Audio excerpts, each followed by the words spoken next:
د ننګرهار چپرهار ولسوالۍ اوسیدونکي په دغه ولسوالۍ کې د ځایي مسؤلینو له لوري په ترسره شوي روغو جوړو د خوښۍ ترڅنګ له مسؤلینو غواړي چې د ولسوالۍ کې د پاتې وړو لوی شخړو ته د پای ټکی کېږدي. په ورته وخت کې د چپرهار ولسوالۍ مسؤلین وایي د مسؤلینو دیني علماو او قومي مخورو په هڅو لسګونه دښمنۍ په دوستۍ بدلې شوي.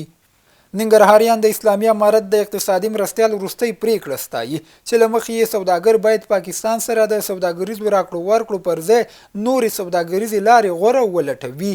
دوی وایي ډیر کله پاکستان له خوا سوداګریزې لارې بندیږي چې افغانستان کې شنه سبزي او تازه میوه ثمر ته ورسیږي. تورخم او نورې لارې د افغان سوداګرو پر مخ تړي. د جلالاباد ښاروالۍ له لوري درېیمه ناحیه کې د 8.6 میلیون افغانیو په ارزښت د سړک د اسفالټ یعنې قیرویزۍ چارې پیل شوې. مسؤلین وایي دغه سړک د ښاروالۍ له داخلي عوایدو جوړیږي. او ننګرهار کې بېلابېل ډوله نشي توکي نیول شوي دي.